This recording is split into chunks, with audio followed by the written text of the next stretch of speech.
Hi, watashi wa harabi desu, kawaii desu, yane.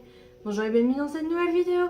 Donc, comme vous pouvez le voir sur mon visage, on va faire un 2 pour le prix d'un aujourd'hui avec la Venus 3 de chez Lime Crime. Donc, pour ceux qui ne connaissent pas la marque, Lime Crime, c'est une marque américaine, je crois qu'elle vient de Californie si je ne me trompe pas.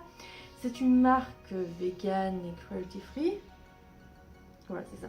C'est marqué derrière, c'est pour ça. Donc je vérifie juste. Oui, c'est ça. C'est une marque vegan et cruelty free. On peut l'acheter sur leur site officiel. Donc c'est américain. Donc, ça peut avoir des frais de douane. C'est aussi, comment on dit, les frais de port sont légèrement chers. Je crois qu'ils sont 10-11 $. C'est pas donné non plus. Donc voilà. Voilà. Pour le prix de cette petite palette, elle est de... j'ai oublié le prix. 38 $. Moi, je l'avais pas payé 38 $, voilà. J'avais payé un peu moins cher. Je crois que je l'avais payé moins 50% si je me trompe pas. Je serais plus sûre, ça fait un moment que je l'ai acheté quand même. Oui, je suis un peu en retard dans ma vidéo.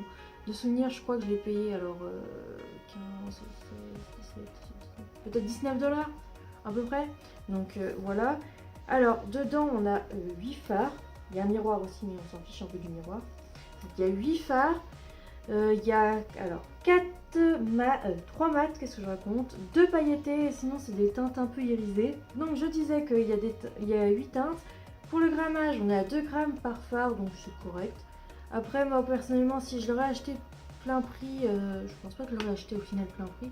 C'est pour ça que je l'ai acheté quand elle était en réduction, j'ai eu les moyens, donc voilà.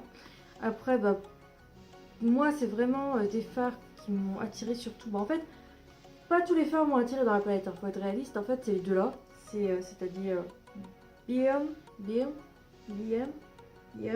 et Paradise qui m'ont attiré en premier lieu pour que j'achète la palette. Et après, bah voilà. Après, je dois avouer qu'en fait, c'est pour la vidéo que j'ai dû tester. Par exemple, ceux-là, j'avais jamais testé. Les 5 autres, je les avais utilisés parce que c'est des termes que j'ai réussi à utiliser. Mais les 3 là, c'était parti à l'autre bout du monde. Donc je vous laisse avec la vidéo et je vous donnerai mon avis après la vidéo. C'est mieux quand même. Parce que voilà, même si j'ai déjà mon avis, je vous fais après. Donc c'est parti!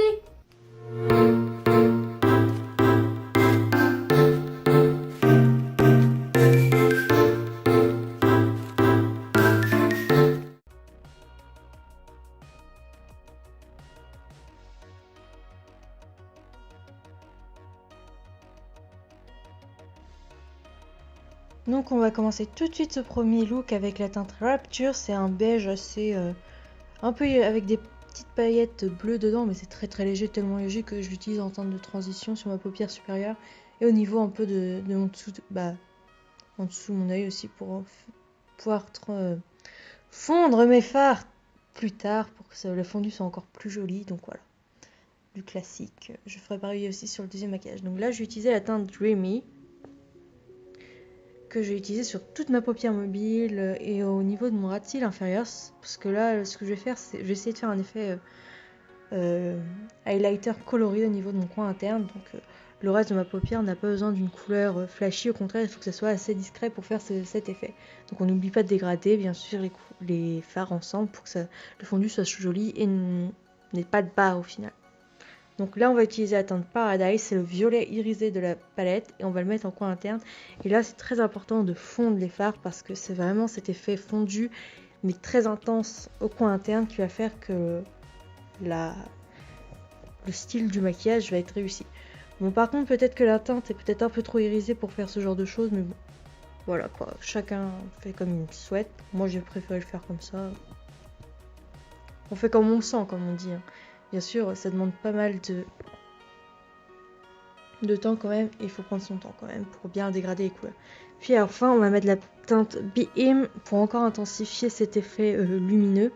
Après, j'ai pas montré sur la vidéo, mais j'ai fait bien sûr muqueuse inférieure et supérieure, mes cils et mon eyeliner. Mais après, là, je vous dis sur ce maquillage, ou même peu importe le maquillage, c'est à vous aussi de voir comment vous aimez votre eyeliner et tout ça. Donc j'ai préféré pas vous le mettre et je fais toujours la même chose personnellement, un eyeliner étendu. Donc voilà, je vous laisse faire comme vous souhaitez après pour l'eyeliner. Mais ce qui est important, c'est vraiment que ce coin interne soit très lumineux comparé au reste de la paupière qui devrait être un peu plus neutre. Et n'hésitez pas vraiment à jouer avec vos fards à paupières, c'est le plus important dans ce maquillage. Au moins au dégradé. Donc pour ce deuxième maquillage, on va commencer avec la teinte Blaze que je vais utiliser en teinte de transition au niveau de mon creux de paupière. J'ai utilisé bien sûr la teinte Rapture juste avant pour permettre de fondre. Et là j'utilise la teinte Blaze au niveau de mon creux de paupière. Donc au début je savais pas trop ce que je voulais faire, donc j'ai un peu improvisé au tout début, mais comme d'habitude j'étends toujours mon eyeliner. Mon eyeliner bien sûr, mon fard à paupières, je voulais dire, excusez-moi.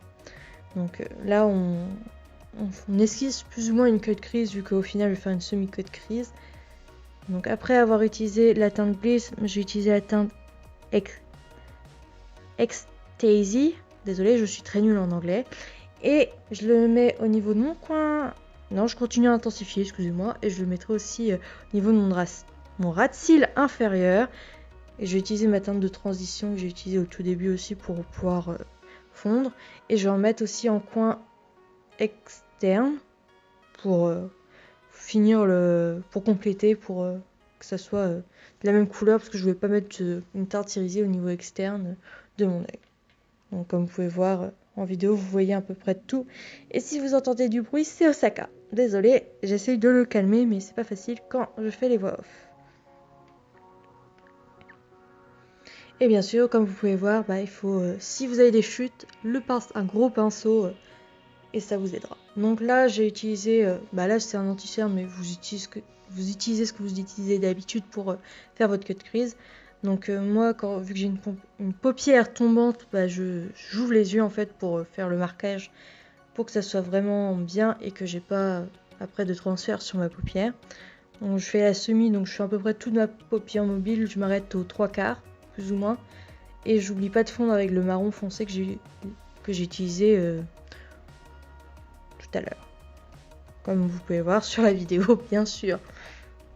Faut fondre, sinon ça va faire des barres et c'est pas très joli. Donc maintenant on va utiliser la teinte Beloved. Et on va la mettre à peu près sur toute la queue de crise, sauf sur le coin interne. On va à peu près remplir toute la queue de crise que j'ai fait.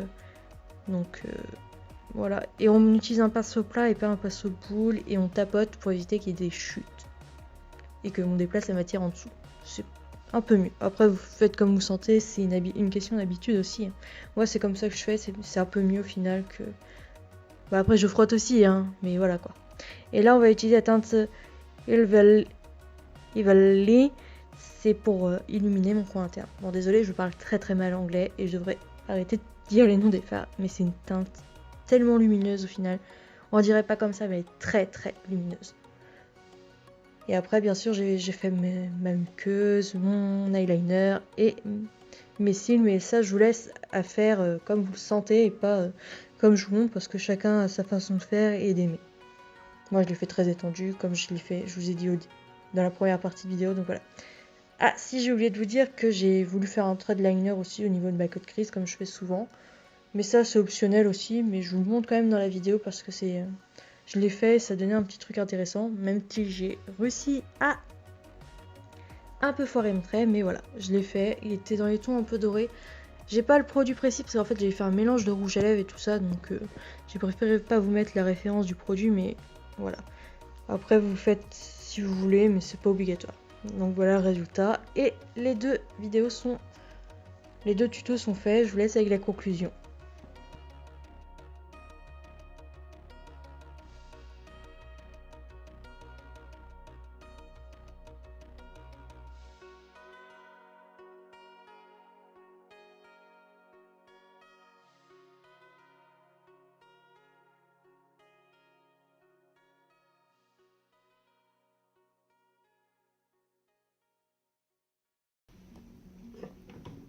Et donc voilà, la vidéo est terminée. Donc j'espère déjà que les deux looks vous plaisent. Donc j'ai essayé de faire, alors c'est un maquillage que j'ai fait il y a très récemment sur moi et que j'ai publié sur Instagram. Si je peux mettre la photo, je la mettrai. C'est un effet un peu highlight, mais c'est un peu loupé sur le coup avec les couleurs que j'ai utilisées sur la palette, c'est un peu loupé. Mais voilà. Donc voilà, et là j'ai voulu utiliser un truc, des tons un peu plus chaud, orangé. De toute façon la palette est chaude d'avance, mais les teints un peu plus orangés, bruns, les teintes que j'utilise jamais d'habitude, faut être réaliste. Donc voilà. Donc moi l'avis que j'ai sur la palette, même si ça fait longtemps que je l'ai, donc j'ai un peu utilisé, les fards sont bons, on va pas se mentir. J'ai été quand même surpris par, comment il s'appelle? Je vais regarder la teinte, c'est la teinte Heavenly, elle est quand même pailletée. Et je pensais qu'elle était plus argentée, mais en fait il y a vraiment un fond de rose dedans. C'est super beau. Quand j'ai swatché la teinte Rapture, je me suis rendu compte qu'il y avait des micro paillettes bleues dedans, c'est sublime. Et quand on le pose, ça fait rose. Donc, voilà.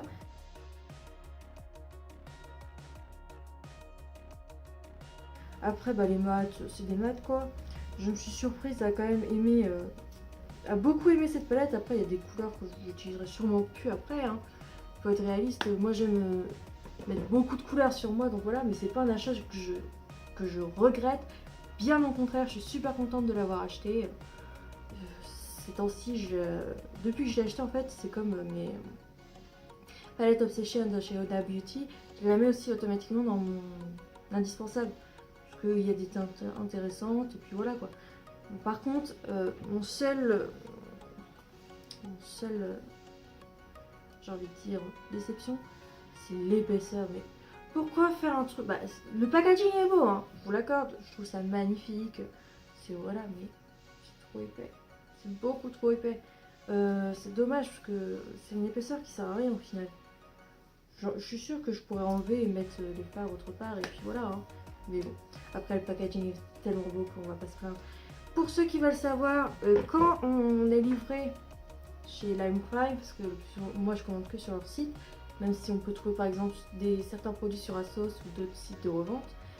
Moi quand je commande sur Lime Crime, ils envoient dans une boîte. La boîte est réversible, vous avez une déco dedans, ce qui peut être joli pour ceux qui aiment voilà, les trucs comme ça.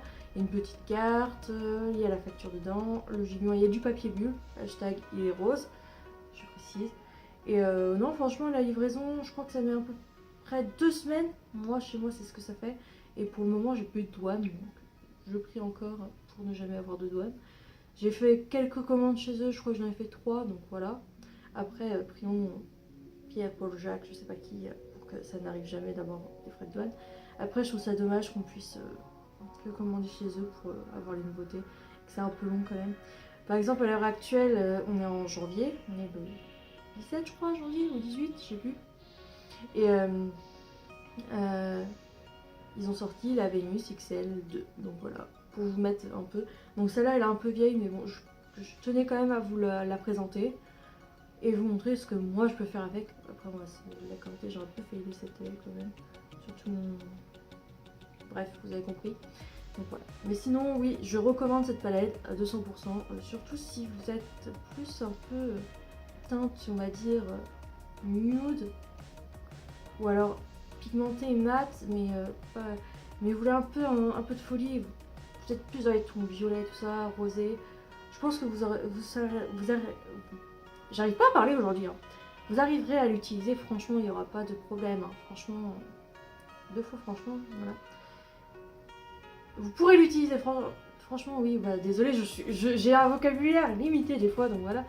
Mais elle est utilisable, elle peut être accessible à beaucoup de monde. Après, Lime Crime, ces palettes, celle-là, c'est pas la seule. Il y en a encore plusieurs, les XS que j'aime pas forcément parce qu'ils ne m'attirent pas, mais pour d'autres, ça pourrait les attirer. Il y a la XL qui a des tons chauds, la première, et l'autre a des tons un peu plus bruns, verts, des légers verts, je précise. Et voilà, donc moi je vous dis foncez, c'est une bonne marque. Par contre le prix, attendez quand même les réductions, parce qu'il y a beaucoup de réductions sur Lime Crime, faut pas se mentir, ça arrive souvent, donc voilà. Et puis moi c'est tout ce que j'ai à vous dire, je vous souhaite une très bonne journée ou soirée, je vous dis à la prochaine, bye.